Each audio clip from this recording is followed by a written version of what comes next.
Hey everybody, thanks for tuning back in for SD3 number 2. Today we go over posture. A lot of people argue posture's arguably at least as important, if not more important than the grip. I don't think so, but it is probably number 2 on the list.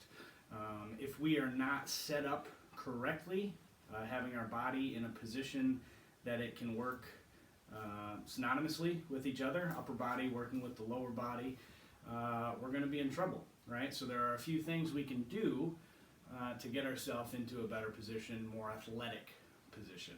Okay, anyone who plays any other sports, baseball, hockey, tennis, you know, some of these things are all going to carry forward in any other sport you play. Soccer, okay, you'll recognize some things.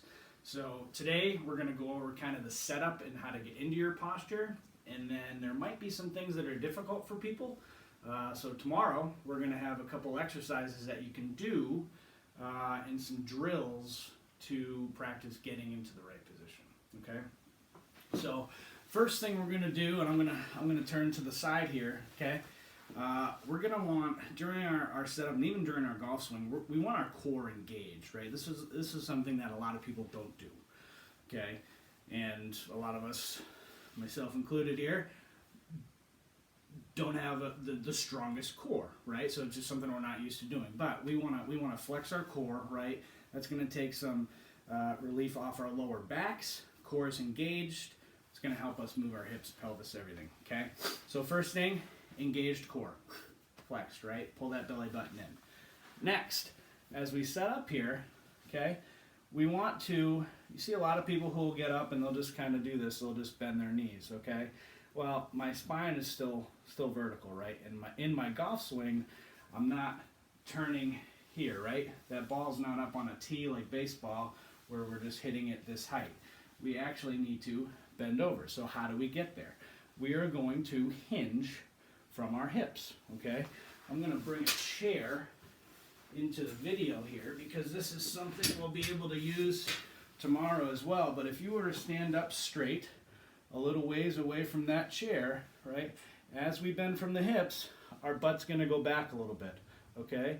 So now you see I'm off the chair a few inches, standing up, bend from the hips, okay? My butt goes back against this chair here. All right. Now, kind of something else I want you to pay attention to, and it's not necessarily in our 3, but we can see my spine here, right? Everyone's kind of obsessed, I feel, with having a straight spine. But if you look at my back as I stand up here, it's not perfectly straight, is it? So when I'm in my posture, I don't want my back to be straight. We don't have to argue to try to really get it there. But what we want is a neutral spine. So if you see here, this, we call this S curve, okay? That's abnormal, and that hurts, okay? So what I want to do is I want to find, by moving my pelvis here, okay, I can find a spot where my spine is neutral. That's it for me right there. Okay, if I keep going the other way, now we can see I'm kind of hunched, hips are forward. We don't want that.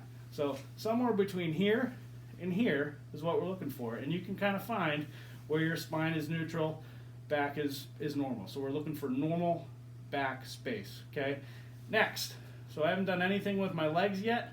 I'm just gonna relax my knees, okay? So my knees aren't going to be bent, okay? I don't want to be here. I don't want to just be kind of here, all right? Overall, I'm tall, core's engaged, I hinge at the hips, and my knees just kind of relax. Okay, one thing I like to do, if we're here, hamstrings are firm, I bend at the hinge at the hips, deep breath in, relax into your knees. And that is your perfect setup. So, to re-go over, we have engage your core, hinge from the hips, and work on that neutral spine, and then relax knees. Don't bend them, just relax into them. Tomorrow, we will go over some drills for helping you with your hip hinge, That's a problem for a lot of people. A lot of people have really tight hips and, you know, problems separating their upper body and their lower body. So stay tuned tomorrow. And that was today's SD3 for me, Benny E. in the basement. Thanks.